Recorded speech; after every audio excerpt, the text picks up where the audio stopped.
the I'm Healthy, Eat Smarter Chef demonstration.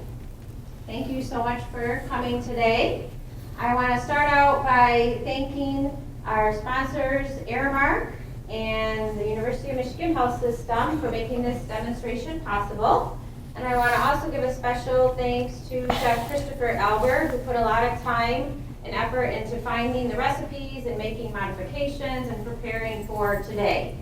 He will be demoing the gluten-free recipes, but you will be sampling the gluten-free and a with gluten version when we're done with the demonstration. I did want to just speak briefly about this topic that we chose today, and starting out of why some people go to gluten-free. 36% do for reasons other than having a specific health issue or thinking they have a health sensitivity. 65% do so because they think it's healthier. 27% think that it's going to help with weight loss. 7% do so to help with reduce inflammation, and 4% to combat depression. So what do we know about gluten? If you're not familiar, gluten is a protein that is found in wheat and several other grains, including barley and rye, and it gives elasticity to dough. So it has a purpose in these ingredients, and it helps the dough keep its shape and also provides the chewy texture. Who definitely needs a gluten-free diet and gluten-free foods? People who have been diagnosed with celiac disease, who have an allergy and actually has the allergy affecting their absorption of nutrients, which affects about 1% of the population. There are also people who do not have a celiac disease but have gluten sensitivity, where they are experiencing symptoms of bloating, diarrhea, and fatigue, and find that it improves when they cut out gluten in their diet. One thing that we want to encourage everyone, whether you think you have a gluten sensitivity or you're choosing to cut back on gluten for another reason, is to make sure that you're still replacing those foods with gluten, particularly whole grains, with gluten-free whole grains. There's some research that shows people who cut out gluten may result in not getting enough carbohydrates, iron, folate, niacin, zinc, and fiber. So you can find this information online. This is from the wholegrainscouncil.org, but they have a chart comparing different whole grains that have gluten versus ones that don't have gluten. So now I'd like to introduce Chef Christopher Albert, who is with Aramark, who runs our main hospital cafeteria here. He is the chef de cuisine. He's been with us almost a year. Prior to that, he worked with multiple universities, providing executive chef, corporate chef type services. And we're fortunate to have him here helping us offer more healthy foods for all of you. With that, I'll turn it over to... All right, thank you, Holly.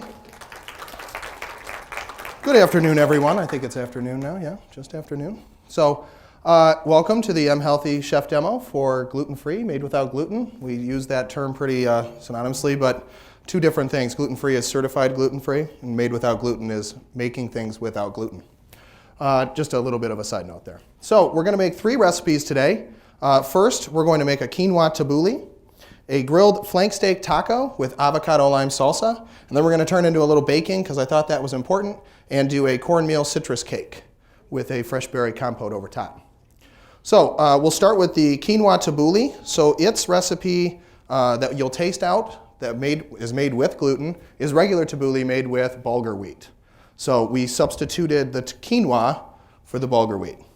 So first thing we're going to do is we're going to talk about quinoa. So quinoa is a great whole grain from South America. It comes dry, comes in multiple flavors, not really flavors, they have different flavors, but different colors. So you can get red, blue, lots of different types. So, get a little shot here on the screen there, can we get that? So quinoa is a great grain. This one's already cooked, so it's equal parts water and quinoa, and you just cook that until you bring it to a boil, and then you let it sit with the cover on and let it steam. Overcooked quinoa will have the little, almost like a spirilla come off. If you get there, you've overcooked it. So Awesome grain there, great nutrition, great gluten-free alternative to a wheat product. So we're going to put that right in our bowl here. Keep that up front. Let me put my cut glove on here. We're going to cut some stuff. If you don't have one of these at home and you're scared of knives, they're great. You can get them online to order, and they keep your hand from getting cut. So, a couple things we're going to talk about first. We're going to chop up some garlic, some fresh garlic cloves. Get these open. So we're just going to chop up a little fresh garlic real quick. Get this out of the way so you guys can see. How I like to chop garlic, I like it in slices. I don't like it minced. So I'll take the tip end there and just slice really fine. Take that right in the bowl.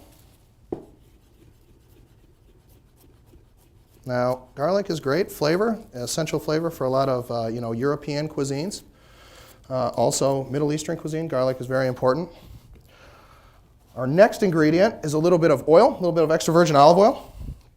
We're just going to add that just a little teeny bit just to give it a nice sheen.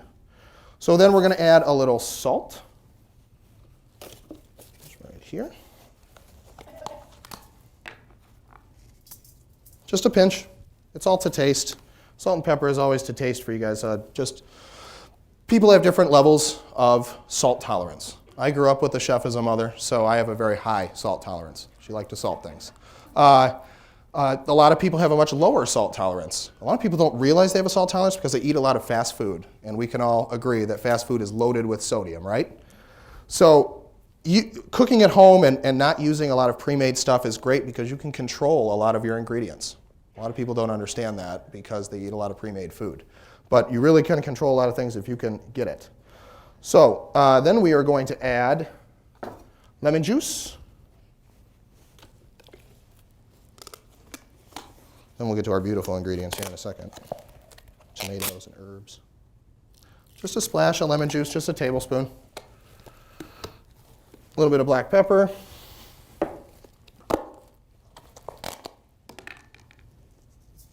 Just a pinch again to taste. Now we're going to do some hothouse cucumbers. Now, this is also called an English cucumber. It's a hothouse cucumber. It's seedless. You'll find them usually wrapped in cellophane. Keeps them all nice. You can find these in your grocer's supermarket. So all we're going to do is take the ends off here. And then what I like to do is just slice down the center. Ta-da! Plastic's off. So we're just going to quarter this, or for our people who do woodworking, quarter round. Okay, nice and easy there. Just going to give it a nice chop. Now that's using a chef's knife here. A lot of people have a lot of different knives. If you want a all-around knife, a chef's knife is great. There is always something to do with smaller knives or different knives, like a Japanese santuko for vegetables, or a paring knife for paring off little. I've had a chef who's made me peel cherry tomatoes before for an event. Not fun. Little paring knife action. So we're going to add these cucumbers right into the quinoa. Now in tabbouleh, your grain is not your main component. It's really a filler. Tabbouleh is more about the fresh vegetables and the cucumbers and the tomatoes and the lemon juice. It's a very fresh salad for spring, summer in the Middle East. So we're to our tomatoes here. So cherry tomatoes, you just want a half. And the easy way to do it is they have a stem and a terminal end, right? So just cut it in half down that line. You'll always have a nice cut. So just hold your knife, push it forward, pull it back, cuts it right in half, just like that. Now we get to the good stuff, the herbs.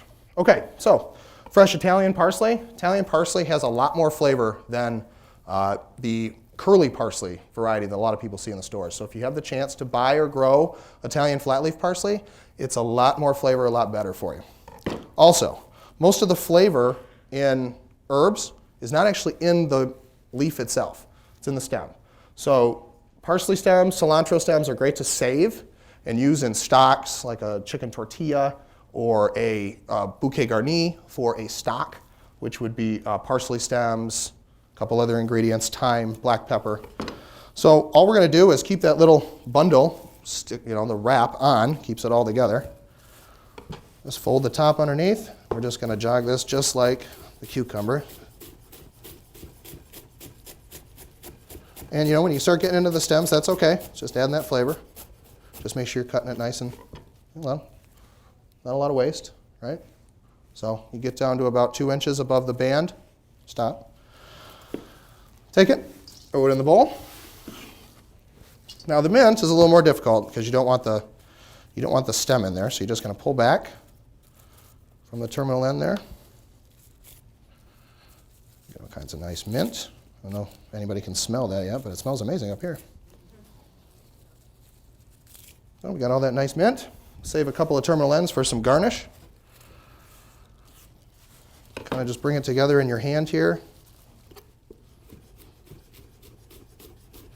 If you can master this that I'm doing with my right hand, you can cut anything. It's just a movement, back and forth. All right, so I got that nice mint chopped up. All right, so then we have some green onion. Ooh, got really loud there. Green onion already chopped, just across the grain, so circles right in. Oop, I'm losing stuff here. Bear with me. Gotta love microphone packs. Oh, okay. Am I back on? Back on? There we go. Perfect.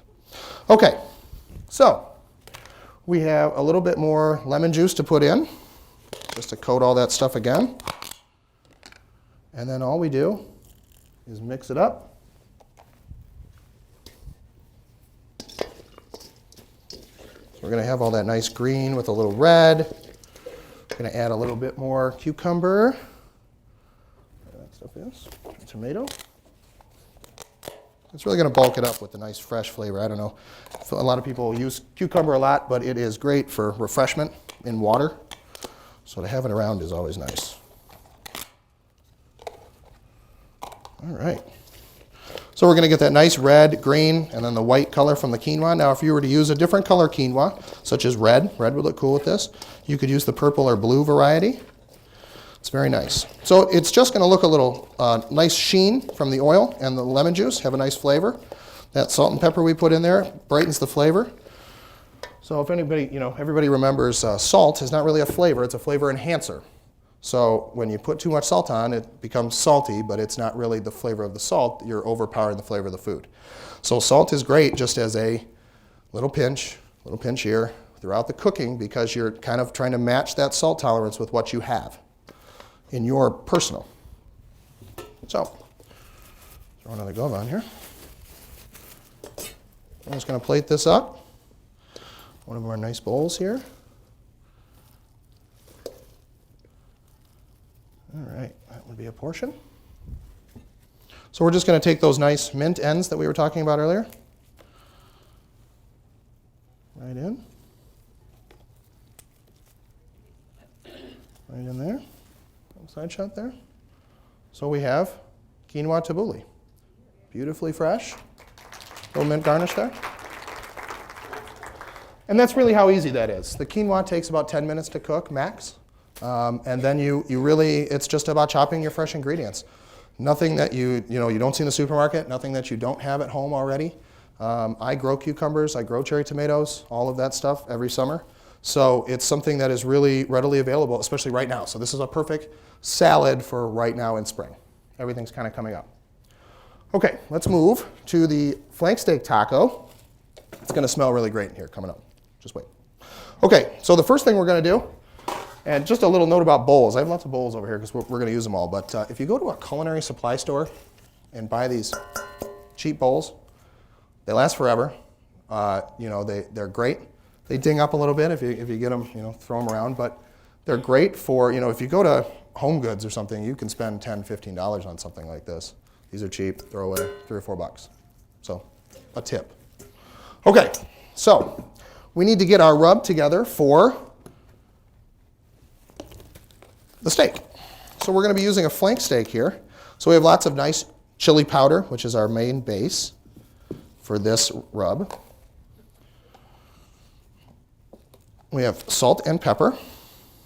Be liberal here because, all the salt's going to stay on the edge. Very little, we're not marinating this steak. This is not a marinated steak, so we're just rubbing it. So you need a little extra flavor on that outside to penetrate the meat. All right, so we're going to get a little lime zest here. Everybody has a zester at home? No? You should. So a company called Microplane used to make woodworking tools. They still do, but now they make woodworking tools that also work for food. So they're great to have around. They have a ton of different ribbon designs, zest designs, big, small like this. Just really depends on what you want to do here, but they make a lot of great products. So it's something you should have in your house. They cost about 10, 15, 20 bucks depending on the model. So we're just going to take some lime zest here. Just give it a little flavor. Take one lime. Now you want to try to avoid the white stuff underneath, the pith. That's nice and bitter, so you don't want to use that as much as you can. This one takes a little too much off, but we'll deal. So about a tablespoon there. Likes to stick to the board. Okay. Now we've got the black pepper, the kosher salt, the chili powder, and the lime zest. I'm going to take a flank steak. Everybody's used flank before? Has anybody not used flank or eaten flank steak? It's a great product. Used to be like $1.50 a pound. Now it's like $7 a pound. Every time we figure out a meat that nobody uses, they find a way to charge $7 a pound for it. So flank is a great long, it has long fibers. So it's kind of tough if you overcook it. You really ever want to cook flank to a medium rare. If you like meat more than medium rare, flank steak is not the meat for you. So that's just a personal preference there. So what we're going to do is we're just going to season this up. Actually, let's get our pan on here. So also, one other thing that you might want to have around home is a grill pan. So a grill pan will allow you to put grill marks on things in the middle of the winter when you don't want to walk out on your back porch and fire up the grill.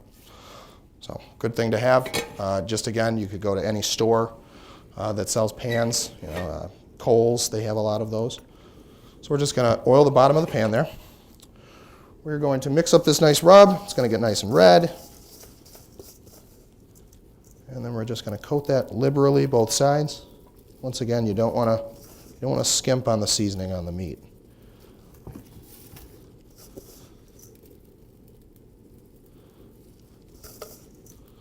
So also you want to make sure a lot of flank steaks get pretty long, so you want a nice big pan. I had to trim this one up a little, but beautiful piece of meat there. So there's a couple ways you can do flank. In the recipe, just to show you guys here, I want to get nice and coated. So you want to make sure you've got nice coating on both sides. Then we're going to let this pan kind of heat up.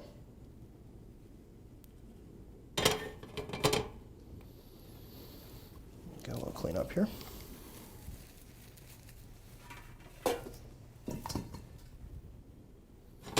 All right, so once the pan is nice and searing hot, your oil will start to shimmer. You want to lay the piece of flank. You can kind of see from the skin side down. If you get a piece of flank from your grocery store, you'll have to peel some silver skin. This one came in already peeled. So there will be a nice little coating of sinew that you want to remove because it's edible, but if anybody has ever chewed into some gristle, it's the same type of stuff. So let's see here. Oh yeah, we're hot. So we'll take the skin side down, right into the pan there. I like to press it down. The more contact you have with the pan, the more heat. All right, I'm just going to let that go for a second.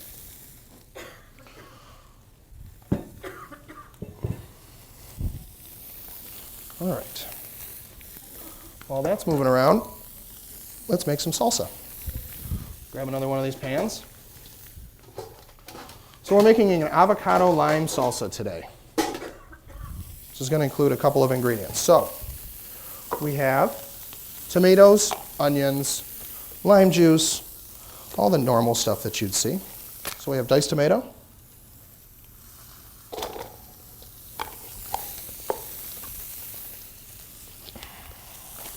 diced onion, white onion. So then we have some cilantro. As you can see, cilantro and parsley look pretty similar, eh? Sort of, kind of. Green, leafy. So the way you can really tell is, one, cilantro smells a lot different than parsley, and two, parsley has nice tight leaves, big grooves. Cilantro is more of a rounded edge. So we're going to chop a couple of bunches of cilantro here. Just a rough cut. I like to see the big leaves.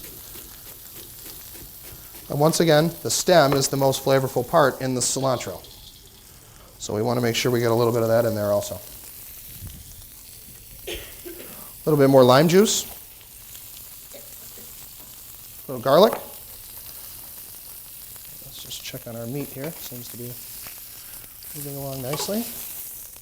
Oh yeah. Anybody smell that yet? Getting there? So we're just going to chop some nice garlic again into nice slivers.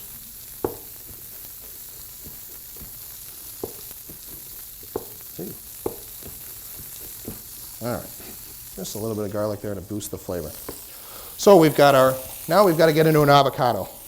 How many people have used Hass avocados before? Lots of people, right? It's pretty standard nowadays. Everybody see that? You get that? See that color on there? Nice. That's what you're looking for. The brown bits are not burnt, they're flavor. A lot of people kind of underestimate the brown bits in the pan. If you've ever heard of reduction in a pan, it's all about reducing the flavor, getting those brown bits.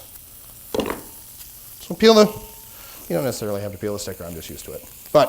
So you're going to take a Hass avocado in your hand, stem side up, plunge the knife straight down on the other side of the stem there, halfway through.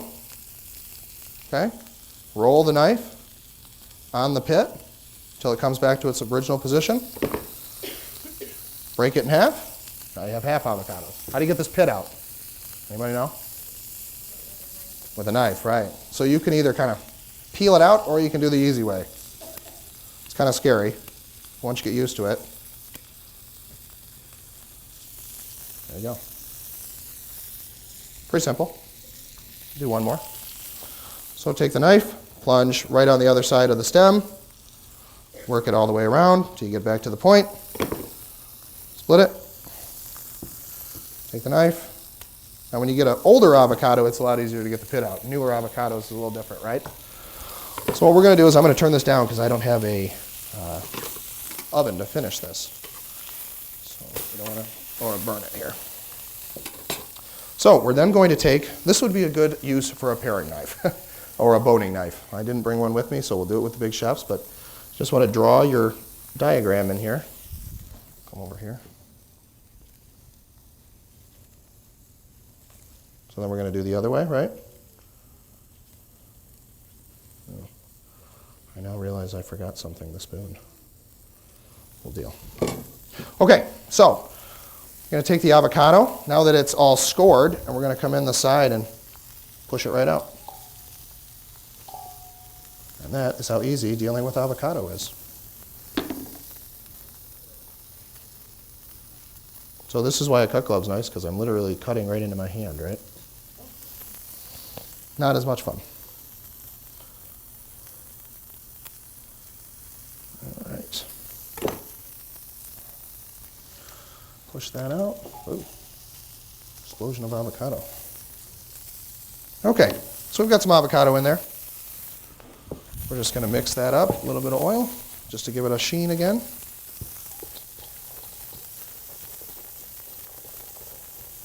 Lime juice is in there, salt is in there, pepper is in there already, so we're good to go on taste. Show that what that looks like. Everybody see how fresh and nice that looks? All from stuff you have growing at your house or what you can buy. All right, so the steak is working. So we have our cilantro lime already done. So now what we're going to do is we're going to flip over to the dessert. Now our dessert today is a cornmeal citrus cake. This is actually an healthy recipe, so thank you, Holly, for that.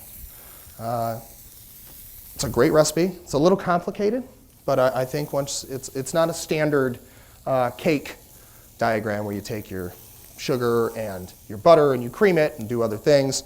The cake that you'll taste that's the gluten cake is made that way, where you cream the butter and sugar, add the flour, add the eggs, good to go. This one's a little different. So in my last chef demo, we talked about cream of coconut and what that looks like. Now this time I didn't separate it for everybody to look like, but it's pretty simple. When you open the can, it's going to have like a butter crust on top, white butter crust. And once you break through that, there's lots of liquid. And a lot of people think that that liquid is something wrong or the can is bad. Through time and shipment, it separates. So the stuff up on top is just the cream. Oh, wrong thing. So we're going to take our first 4 ingredients and warm them up to a boil on the stove. And those first 4 ingredients are 1 can or a cup and a half of cream of coconut. We've got 2 tablespoons of, this is imitation vanilla, but you can buy lots of other vanilla products. Bourbon vanilla. You could have used vanilla bean, split it down the center, steeped it in here, lots of different things. If you're looking for that really rich vanilla flavor, go with a bourbon vanilla bean. So then we've also got butter. This is a half a pound or 2 sticks.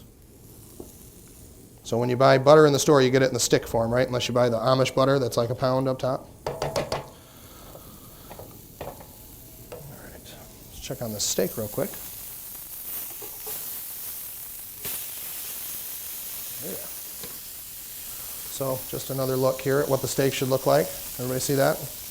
Nice and brown, everything's caramelized. That's the kind of thing you're looking for. That's the flavor in the steak. The beef is not necessarily the flavor, it's how you cook it. Okay, so we're going to do the butter, the vanilla that, and then we have our lemon zest. So we're going to take, forgive me for just a moment, actually we'll do it over here. So we have lemon zest, right? Same zester. Going to get these nice pieces to go into the cake. Another great use for a cut glove is with these, because if you miss, this planer will not confuse your finger, or will not confuse your finger for a piece of lemon. So basically what we're doing is we're steeping all these flavors together, combining them together. And then we are going to activate our yellow cornmeal once it comes to a boil with this. So now we're going to take our steak off as those are coming up to a boil. And what do we do with that steak? Do we cut it right away? No. What do? We let it rest, right? So we're going to let it rest for about 5 minutes. You can let it rest for up to 10 minutes depending on the size of the cut. So the thicker the piece of meat, the longer you want to let it rest to let that temperature kind of come together. So we're coming to a boil here.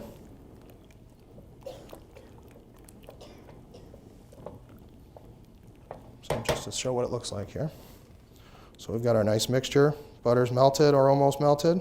So as soon as that comes to a boil, what we're going to do is we're going to add our cornmeal. Now this is whole grain cornmeal. You can usually find it degerminated, I think, in the supermarket. So there's not the germ is not in it. So that automatically makes it not whole grain, right? Because you don't have the whole grain. So we're going to take our nice yellow cornmeal. Now you could use white cornmeal. You could use, if you wanted to make it more, you could use hominy or grits. Grits is what basically cornmeal. So almost to a boil here. What we're going to do is we're just going to take it. We're going to take our whisk, just like with grits, and off the heat. Just turn it off there. We're going to add really slowly while making big whisk movements. So we're getting those cornmeal pieces coated before they can stick to each other.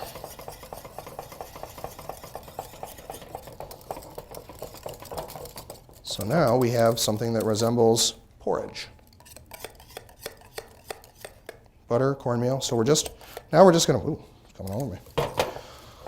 So we're just going to let that sit, cool off for just a few minutes while we plate up our flank steak taco. My cut glove back on here. It's a force of habit.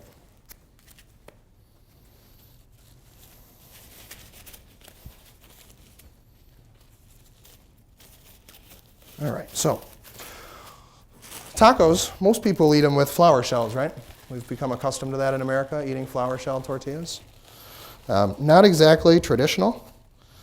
Corn is definitely way more traditional than flour, especially if you're in Mexico or Latin America. So we're going to take a couple shells. Now, typically in a cantina-style taco, you'll find 2 corn shells. It's kind of odd, but it's there for extra protection because corn shells kind of like to break. So always have 2 together. Now what we're going to do is get those. We'll do those and we'll put them on the plate. So we're going to slice this beautiful piece of beef here, this flank steak. So the fibers in flank steak, let's see if we can get it on camera here, run lengthwise with the piece of meat, the long fibers that we talked about earlier. What you want to do is cut against that grain to shorten those fibers, and then it becomes a lot more tender. So this cut of meat was never designed to be tender. That's why I said if you like it more than medium, you're probably in the wrong cut of beef. So we're just going to cut this end off here.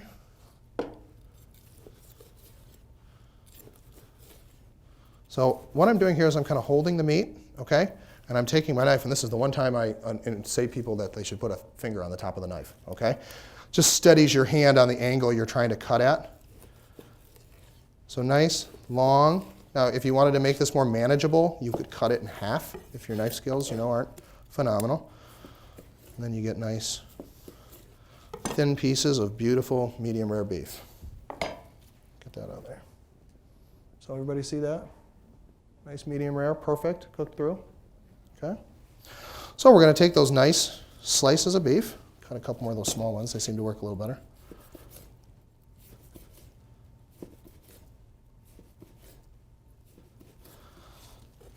And we're going to make a couple tacos. So take your 2 corn shells. Going to take 3 or 4 pieces. And you want to cut it as thin as humanly possible because that's going to help with your tenderness in the flank steak. So we have 4 strips. And we have some beautiful avocado salsa that we made earlier. Right over top. Then, just to jazz it up a little bit more, we have some fresh cabbage. Oop, I just marked my coat. So, cabbage is great. Typically, they would put some sort of dressing on it.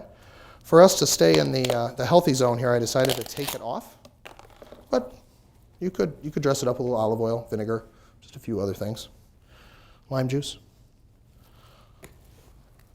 So, right there we have a flank steak taco. So the service size on this is 2. So we'll make another one.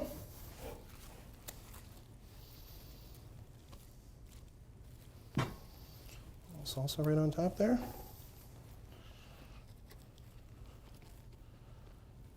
All right. Beautiful. All right, so then we have our flank steak tacos.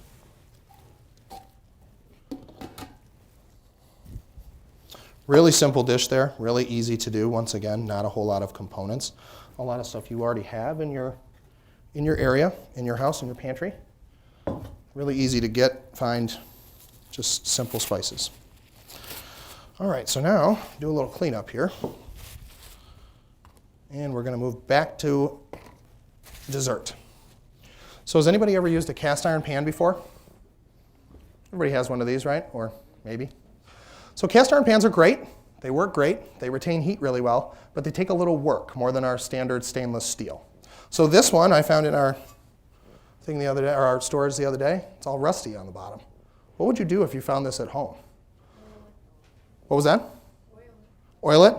You can boil it off at that point. You can scrub the rust out with a steel wool, and then you can spray some oil or wipe some oil in there, and then just bake it at 500 in your oven for about 10 minutes. Pull it out, wipe it out again, you're good to go.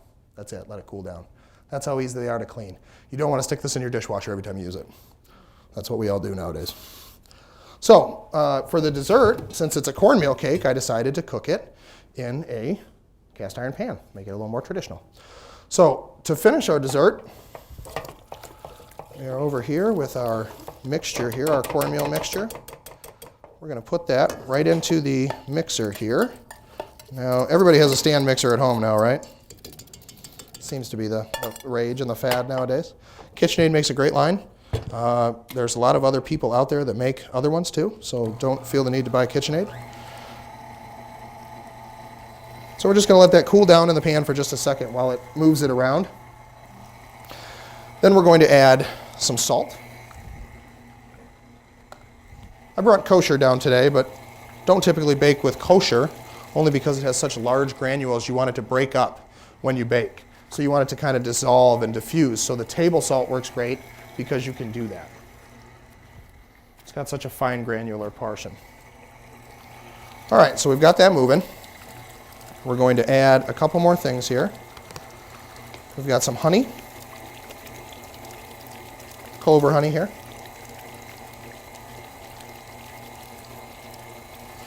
And then we've also got some granulated white sugar.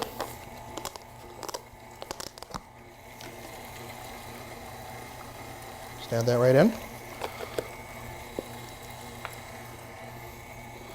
Now then we're going to add the eggs, the whole eggs. For this one it calls for 2 for 1 cake. 2 whole eggs. Add 1 at a time. Let it kind of move together. Come together and then add the last one.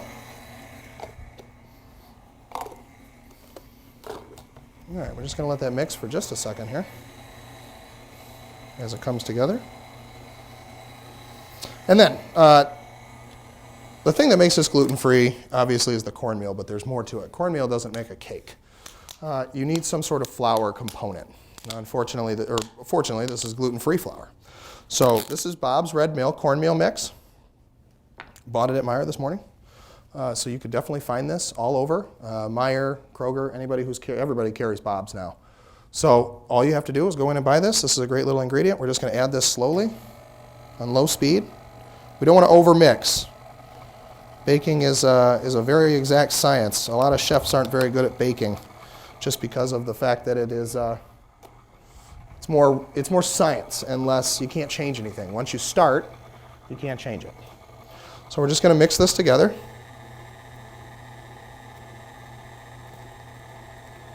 So then we get the consistency of kind of like porridge again, but a thicker cake batter. Now this recipe, which you'll taste compared to the regular cake, definitely has a little bit more chewiness to it.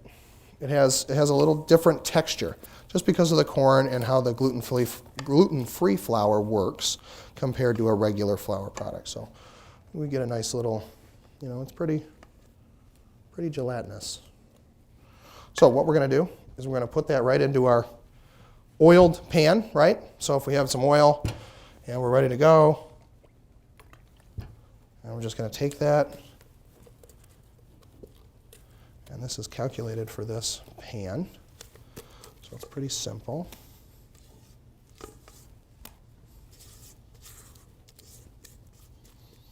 All right. So what we're going to do is just spread it out. Now, another thing you can do to help this come out of the pan, if you kind of have a thought that your pan is not quite right, you could oil it or spray it with some Pam or whatever cooking spray you're using, and then you could cornmeal it. Now, a lot of people do that with flour for cakes, right? You put butter, you butter the pan, and then you flour it, so you have that layer in between. So you could do the same thing with cornmeal. You don't have to do it with flour. Every pizza shop on earth does that. They use cornmeal as a lubricant. So that's it. You're going to stick this in your 350-degree oven, preheated, for about, I found, 10 to 12 minutes. It's definitely quicker than cake batter. Cake batter takes about 30 to 35 minutes to cook, depending on the pan size. This one only took about 10 to 12 minutes, so it definitely cooks a little quicker. So what that does, through the magic, is you get something like this. So obviously, we can give this a quick cut. I'm going to get this stuff out of here real quick.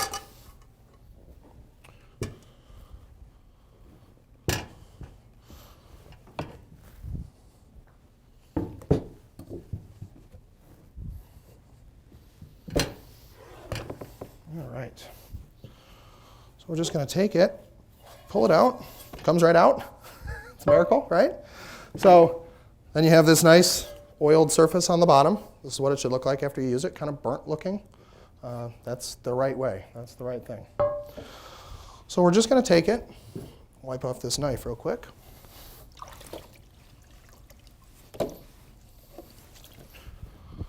So just cut it into 8s, 16s, whatever you would like to do, okay? So how you do even cuts, straight across, so you make the cross, and then you cut across those.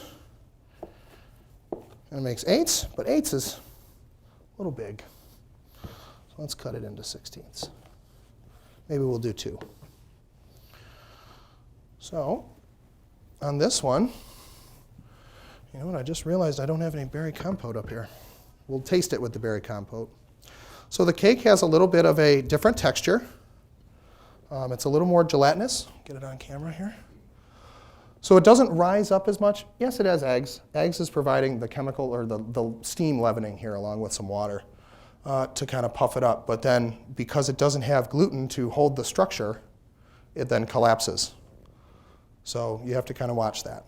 So those are our 3 dishes. So if anybody has any questions, I would love to take your questions about products or services. There we go. Of course, stoneware. You could use a glass baking dish. You could use an anodized baking dish. Doesn't really matter what you do it in. Just remember, the darker the pan, the darker the result. So when you use glass buffers the heat and will allow you to have a crust that's not necessarily brown. When you use an anodized pan, it's a lot thinner. That coating is metal, and then it heats up to a lot higher temperature, and you get a lot more browning. So when you make banana bread, you don't make banana bread in glassware. You do it in anodized ware, so that way it browns up. Does that answer your question? Of course. Adam. Is cream of coconut the same as coconut milk? Coconut milk and cream of coconut are not quite the same thing. The cream of coconut is more just the cap, that cap layer. It's just the white. The coconut water would be the rest of the component, the watery part. And then when you mix those two together, it becomes coconut milk. Any other questions? Yes? When it comes to the avocado, especially with making guacamole, how do you maintain their green color? Well, avocados will brown in the presence of air, oxygen. So basically how you take that away is use an acid. So when you use lime juice, that's why lime juice is prevalent in any avocado or any salsa or guacamole or stuff like that. It inhibits the chemical process that makes it brown. So when you use acid, you could use lemon juice, vinegar, lime juice, anything like that, citric acid and water. You could use lots of things to keep it that way, but that is how you keep avocados from going brown. Is you could at home, if you cut it and have a half, it doesn't work always depending on how old the avocado is, but you can take it and put like a couple of slices of lemon on the exposed edge and it won't turn. You can wrap it and put it in your cooler for tomorrow or the next day. That will work. But once you cut into an avocado, it's only a matter of time before it goes brown. You kind of help it along. Any other questions?